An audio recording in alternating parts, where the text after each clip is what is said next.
Welcome to the ECE Classroom Podcast with your host, Susie Beghin, inspiring early childhood educators every day.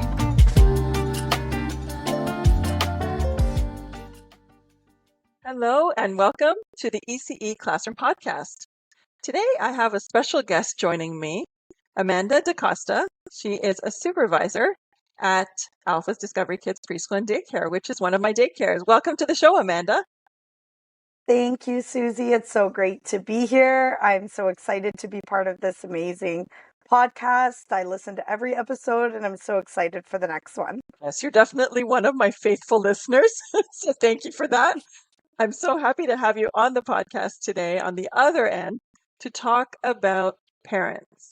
Now, as one of the managers of one of my daycares, you know a lot about dealing with parents because you do it on a daily basis. Definitely. And so what I want to talk about, the focus of the episode today is how to educate parents to understand how to engage with their children and how to get the most out of their children in terms of learning, and particularly learning through play.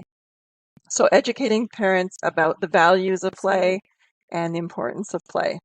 So let's just kick it off here and maybe we can talk a little bit about your viewpoints. I know that you're also a parent. You have two children. How do you talk to parents about play? I think one of the most important parts about speaking to parents in general is always to empathize with their perspective. Always put yourself in the parent's shoes. And we are making an assumption as educators to always know that the parents might not have the information or tools that we as educators have. As a parent myself, I was fortunate for the concept of having the educational background. However, when I became a parent, I thought I knew stuff that I didn't know. And I think it's so important for us educators to touch base with parents when it comes to things like learning through play. I think especially because there's so much of a stigma around the concept of play being free and non-educational and not having that idea of ABC and 1, 2, 3, when very much it is the total opposite.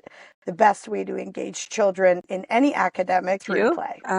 And that actually leads into my own experience as well. I mean, when I became a parent for the first time, I realized I really didn't know anything about children at all.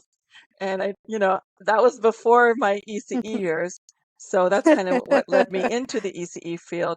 And at that point, when I was a new parent, I was like, I want to know everything there is to know about children. I want to learn about how they learn so that I can give my child the best education possible. So that was my perspective as a parent. And now that I'm an educator and, own the daycares and, I've had lots of experience now I want to give back to the community. I want to give back to parents who might be in my shoes where, you don't know really anything about children or parenting and you need help and you need advice. That's right. And I think it's so crucial, I don't always use the word, but stakeholders are who we have to consider in the childcare experience, especially as a supervisor. We're thinking about the children, we're thinking about the parents, we're thinking about the educators, when really they are all in one. They're all part of one cog in the wheel. Everything goes together. And I think it's great to help out parents like yourself who kind of went into this eager to learn, but that's not always the case as well. And you have to be sensitive to the fact that parents do know their children best. They know the likes, the dislikes, the temperament. They know everything about that child, so they know how to approach the child to make the learning effective, right? Yeah, so one of the chapters in my books is all about how to do it in a simple way without spending a lot of money, without having to go buy a lot of things. You can do things at home in a very simple way with just things you have around the house. And that's kind of what we do in the daycare setting too, right, Amanda? I mean, maybe you can talk a little bit about how we use kind of everyday household items to engage and play with children. I love your point there about not, breaking a bank to engage children. I think there's just such a concept that, okay, you have to buy the latest toys, you have to buy, the most popular item. But especially when we're engaging young children, I know with my own kids for sure that when, I'd buy a new toy, they'd pick up that used water bottle and have more fun with the water bottle than they would with anything else. And I think when I started in the childcare sector, I was that person who was shopping every day. I was that person who was like, can my boss buy me something new in the classroom? And like, that's not what it is. Really, it's the fact that you're a play partner. I think that educators, parents often forget you are the best toy. You are the most important part. And you can take any item and allow the child to have the freedom to express themselves with that item. The ability for them to create, asking open-ended questions, like, simple things. What are you doing? What are you up to? Or when they're toddlers or infants, pointing out noises that water bottle makes, or, whatever it is. And that's how you keep the engagement. We are scaffolds to the children's education. We are there to support their learning through their own interests. And there is so much loose parts that we use in the childcare, which is any item that children can sort, children can manipulate, children can transform. All of those things are readily available of no cost to you. I always use my son as an example. For the listeners, my son is autistic and nonverbal. And, finding a toy for him is really hard. Whenever anybody asks me, okay, what does he want for his birthday? I'm like, I don't know, a tree, a leaf, because that's what he wants to play with. He wants to go outside. He wants to be one with nature. So you're absolutely right on the nature aspect there. Um, I wanted to I wanted to also ask you about, as a supervisor of the daycare, you do a lot of tours with Hmm. parents. Yeah, So what is it that you tell absolutely. parents during the tour if they ask you things like, what's your curriculum? What do you guys do here with the kids all day? How do you answer those kind of questions with parents when you're Mhm. doing tours? I know that you're really good at doing tours. So yeah, give us your insights on how you do that. I think the key for me is I always start by breaking the ice. I've always been a little funny kind of girl, for as long as I can remember. But the first thing I want to point out to parents is, what are you looking for? If they need some more support with that question, I will say, like, what is the age that you're looking to start your child? What type of childcare are you looking for? And then when they start asking questions about curriculum, I will often get asked the question, like, are you a Montessori? Are you play-based? And, those types of questions. The thing is, more often than not, the parent doesn't know what a Montessori or play-based center is. So often I just highlight what we do. I get to the core and fundamentals of it. I always highlight that we are a true inclusive environment. That's one thing I always say. We accept children at any ability, and we meet your child there. I'm a dreamer. I think, Susie, you're a dreamer too. And I think that inspiration really motivates people. So I will often say, whatever your concept of success is, the four pillars of learning are going to get you there.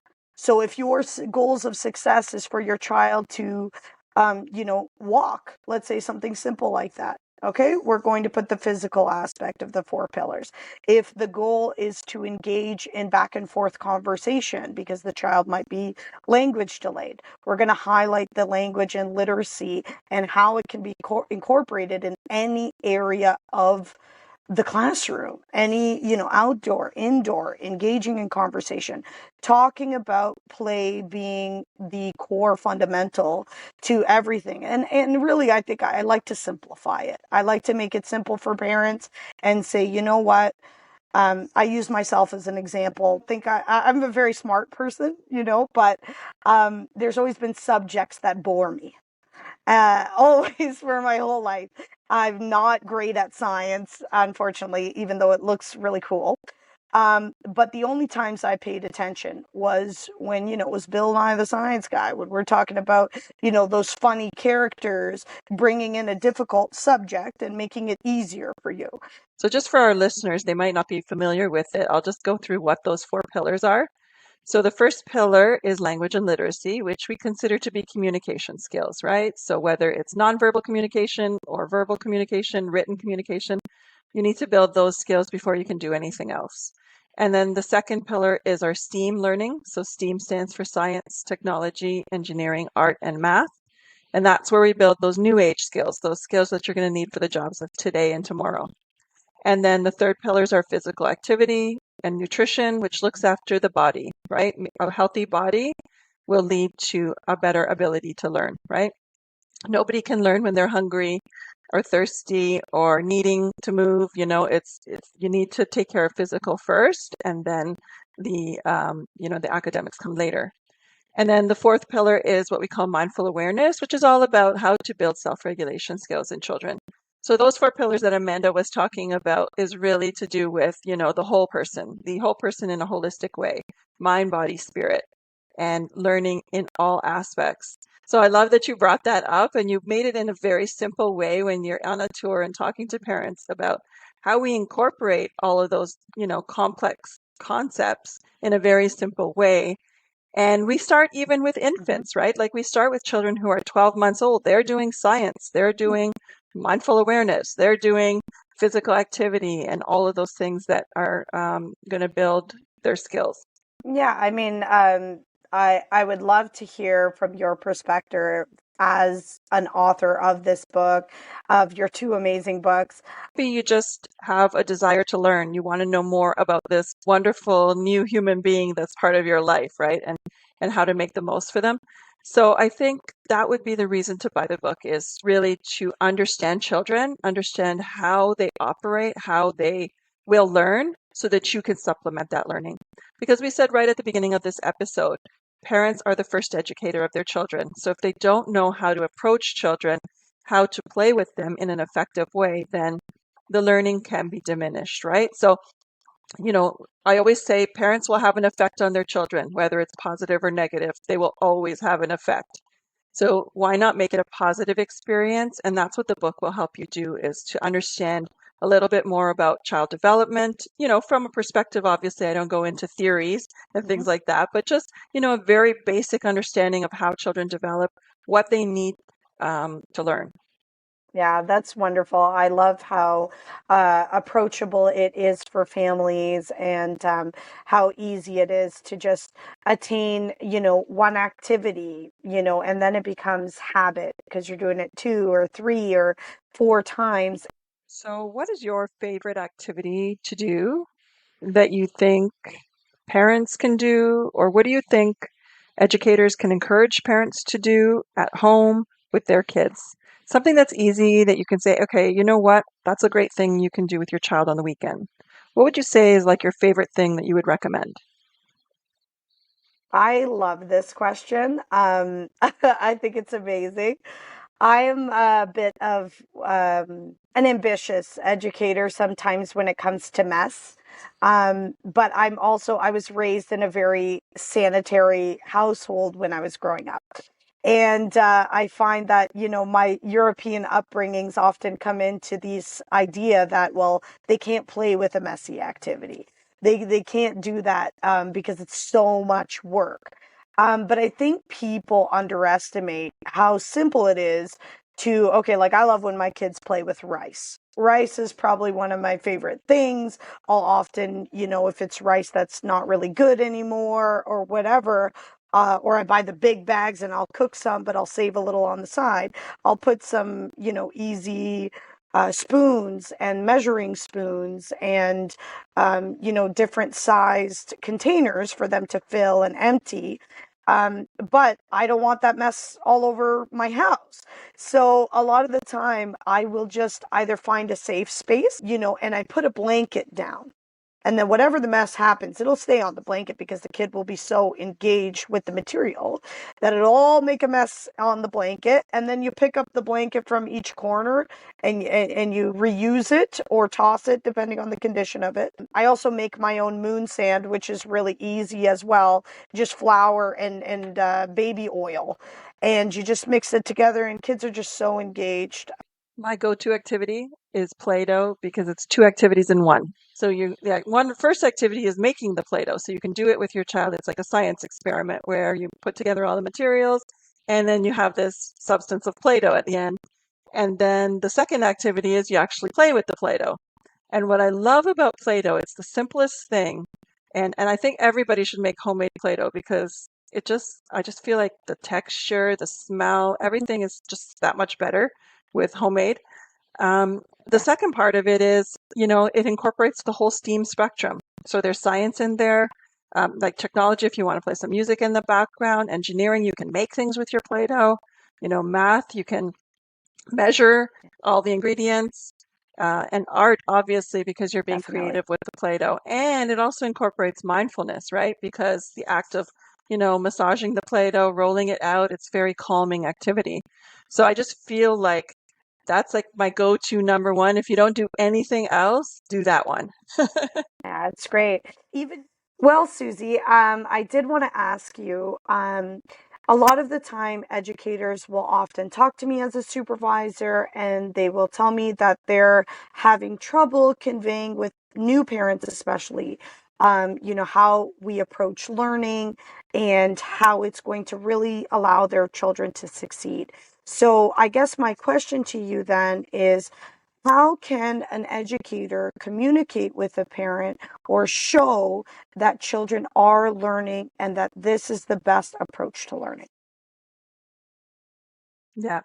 How I would answer that is I think it all comes down to communication and how you communicate is I guess your question. And at Alphas we use an app. We use an app to communicate with parents consistently. And I really feel that that is a good way to get the message out about why play is important and what they're learning through play. Because through the app, we're showing them pictures of their child engaging in a particular activity. And then through that activity, we're also adding in, a little bit of information about what skill are they developing by engaging in this particular activity. And by putting those two things together, you have the visual picture and you have a little bit of words describing what's going on and what the learning objectives and what the learning outcomes are. Then together that kind of, and you do this on a consistent basis, right? Where you're constantly sending photos every day in, day out. Eventually, parents, I think, are quite educated these days. They understand and they begin to see the benefits of play and how the play actually translates into learning. You know, I have a few parents that I talk to at some of the centers, and they always say to me, I can't believe how much my child is learning. Hmm. And the way they understand that, the way they know that, is by what they see on this app every day and all the different activities they're seeing and all the different learning experiences. They're just so thrilled that their child is experiencing this on a day-to-day basis. And not only that, I think they see it also in the outcomes that happen at home. And so, because the parents start to see the children doing things that they would learn or know in the daycare environment, and they see that, also continuing at home, whether it's singing a song that they sing, or, there's certain phrases that we use, like tidy up time, things like that. And then they start doing it at home too. So parents see it.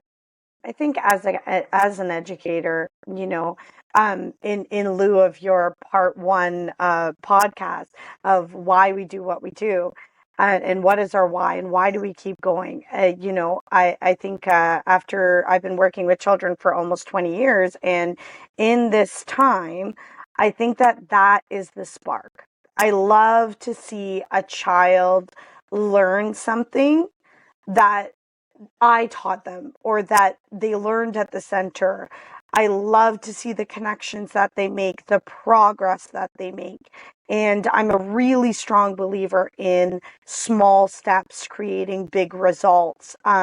Another thing that I highlight and that we highlight at Alphas is the process over the product, and seeing the child discover these new skills on their own with the support of the educator, not the educator teaching them and they're just mimicking or spewing repeated knowledge. They are experiencing and understanding the concepts. Yeah, I would agree. I'm not in the classroom every day, but when I do come into the classroom, I love just to see the way children are learning and the way they're interacting with the teachers and with their peers. And I know that there's so much learning happening, and I just love to watch it. Yeah, and the educators are learning too. That's one thing in a management position or in your role as well. Just being able to see the educator solving that problem that they couldn't figure out the last time, and that they're using strategies and new approaches for children with diverse learning. It's amazing to see them try those different skills. And when they work, the teachers will come up to me and say, you were right, Amanda, this worked. This is now I see the child engaging in more activities and they're sitting for longer and all those wonderful things that, we want to hear. And it all comes down to, well, maybe that teacher was playing a little bit more too, and they became more of a play partner and built a relationship with that child who was having trouble adjusting into the new environment and all that. Okay, wonderful. I love it. Okay, so any parting words you want to say to the listeners? I'm sure we'll have you on again talking about other topics. Good. Oh, But, good. I want to come what back. would you like to say to the listeners? I would love to say that I have been on a journey with you, Susie, for a long time now. And, since the day we met, I really saw this vision. And I would love the parents to understand that, alphas and Susie yourself and, about the Learn to Play book and all of that kind of stuff. It is the real deal. It comes from a place of passion and drive and compassion as well. And everything here is a tool. We are lifelong learners. We never stop learning, like we touched upon in one of your podcasts as well. And I believe that learning through play never has an age. It never finishes. It is always. And, no matter what I've experienced personally in my life, play always gets me out of it. And that has taught me self-regulation as an adult, as a mother. On those days when I just can't anymore, I think, okay, what about mindfulness? Maybe I should step outside and engage in nature. Maybe I should put on a funny show or listen to something silly.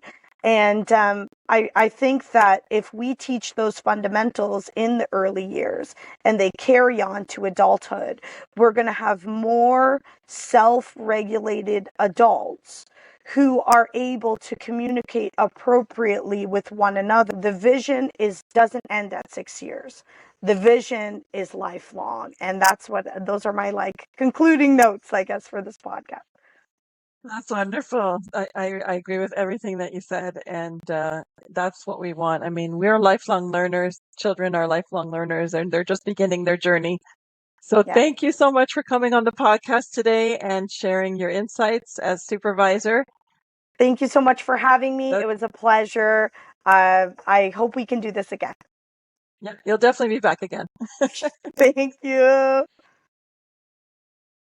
Hello, I'm back to talk a little bit more about reflections on today's episode with Amanda. It was great to engage with Amanda today to talk about parenting and to talk about learning through play and engaging parents in the conversation and the value of play and the importance of play. So we talked a lot about parent engagement and how to ensure that parents get the message that they need to be play partners for their children as their child's first educator. I wanted to take this opportunity to talk a little bit about my new book that has just come out called Parents Learn to Play Too. It's my second book where I talk specifically to parents about the value of play, the importance of play, how to engage in play using our 4 pillars of learning approach that we talked about during this episode. And also, what kind of activities can they do with their children in those 4 pillars? So things like language activities, literacy activities, science, physical activity, there's so much in there. And as I mentioned in the episode, the book is really a handbook. It's something that I think will live for many years, hopefully, on parents' bookshelf, where they can access it and pull out an activity they'd like to do with their child any particular day. Perhaps a rainy day activity, perhaps an outdoor activity on a warm sunny day. And it really is a resource for parents to learn how to engage with children in a way that is effective and promotes learning. So I hope you'll take a look. Again, it's called Parents Learn to Play Too. It is available on Amazon. And if you want, you can also check it out by going to my website, www.susiebeghin.com, and you'll get a link there to the book, and you can check it out from there. Thanks for joining us today, and have a wonderful day. Thanks for tuning in to the ECE Classroom with Susie Beghin. For more information, you can visit our website at www.susiebeghin.com. Remember to rate, review, and subscribe to our podcast so you can stay up to date on the latest episodes. Thanks for listening.